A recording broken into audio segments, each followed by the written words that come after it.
everyone. Welcome to The 8. So, as you may notice, I have a new co-host this week. This is Christian. What's up, guys? What's up, franchising world? Hi, Scott. Hope you're watching.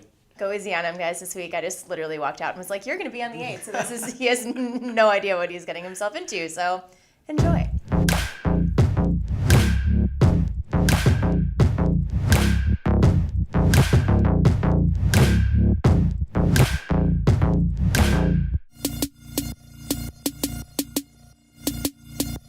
Whoa, we're back.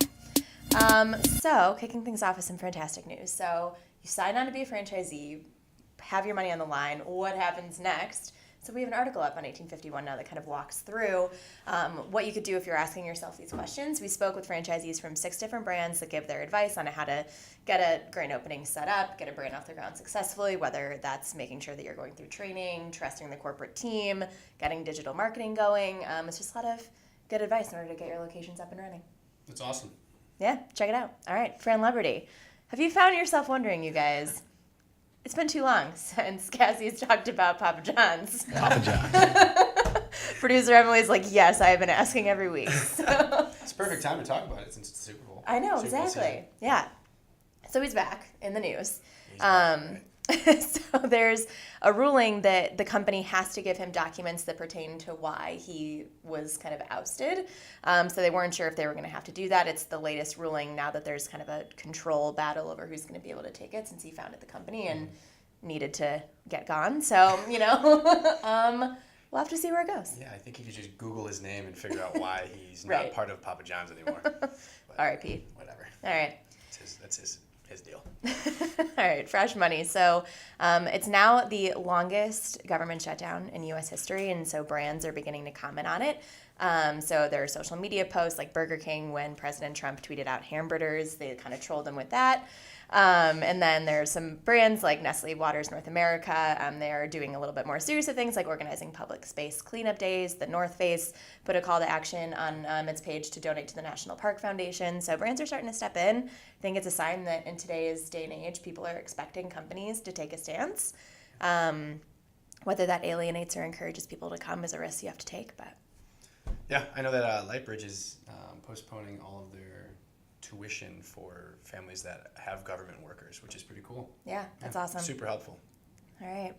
Frant of the week. So Nick's Frant, again, he's not here to defend it, so here's to hoping everyone likes my interpretation. But this is about ghosting at the workplace. Yeah, I had a feeling you'd like this one. So it's not just for dating apps anymore. It's when you just don't show up. Like if I just decided, I don't really feel like working anymore for my livelihood, and I just didn't come here one day and didn't let anyone know that I was quitting or leaving.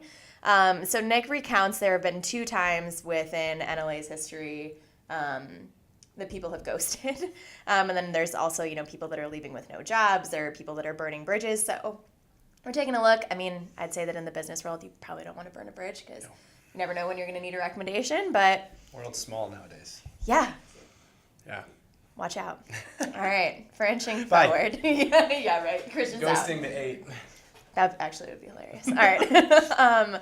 So for inching forwards, there are constant challenges that are facing the franchising industry. So we rounded up some of those challenges that are specific to this year, and then we're outlining a way to overcome them. So for example, if you're working with a consultant or referral networks, that can be a way to overcome, not having a strong lead pipeline.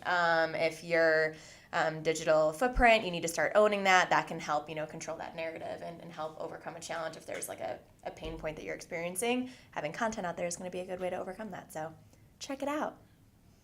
Christian's word. Yeah, word. All Check right. it out. Content. Lots of it. It's key. All right. Fran funny. I don't have a joke this week, thank God. Emily is disappointed somewhere. So Burger King is getting really good at trolling. They trolled the president. They have a new CEO. So yeah, but whoever... I thought it was Burger King. It's not Burger King. No. So they rolled out the Burger King, or Big King XL, which is their answer to the Big Mac. They're saying that it has 175% more beef and 1 less slice of bread. Grilled. Yeah, there you go. We have a BK fan. I've seen a ton of their commercials. I'm all about the BK Lounge. There you go. But yeah, so there were some locations in Chicago that were accepting McCoins in order to pay for your new Big King XL, which was like what McDonald's used when they celebrated the 50th anniversary of the Big Mac last year. Like, I respect it. Shades being thrown. That's awesome. Yeah. All right. For inspiration, so this comes from Olivia Chu, who is franchise marketing manager at Batteries Plus Bulbs. Candidates aren't in a rush, which means we need to have content out there in multiple places for them to find. If there is a topic that is important to them, we tailor content to meet that search. It's so funny how we keep coming back to that, you know. Content. Wonder where content can live. I don't know. Maybe if there was a You solution. should have the little Yeah, right? URL Just like right a little. You're stepping right in Nick's role perfectly by giving Emily things to do when she's editing this on the back end. All right. For enemies versus friends, it's my favorite thing to talk about, Christian, the sports balls. Sports ball. Sports ball. Okay, so it's almost the most Sports wonderful ball. time of the year for advertisers with the Super Bowl. That it is. So obviously there are going to be ads that are friends, ads that are for enemies, but Pizza Hut is like already trying to get ahead of the game. Obviously these ads are in the works for years before they're out there. But they launched an augmented reality platform for cornhole or bags, depending on where you're from. And they're expanding their beer delivery services ahead of the game. And then they also partnered up with NFL Shop. So people who order Pizza Hut will be getting a code for a discount on official NFL Super Bowl merch, which is something that's never happened before. So I'm intrigued to see if they'll actually have an ad during the game. But So you're telling me that this game that they're rolling out, you just put like a yeah, like a VR little goggles on? yeah. And they can, you can you can play. do this like at home? Yeah. And then they'll deliver beer to you. That I don't know how you'd be able to purchase it, but I'd imagine that they're expanding their beer delivery services. They're doing all these things to try to make it That's pretty cool. more enjoyable. Yeah. When you watch Brady win. Oh. Shout out to Scott Thompson right there. Shout out to Scott Thompson. I know he's a big Pats fan. We were talking about it yesterday, actually. I'm rooting for the Pats. So Yep. I actually have a hat from a bet that was lost last year, so very excited about it. All right, that's all we got for you this week. Shout out to Christian Thanks, for guys. sitting in.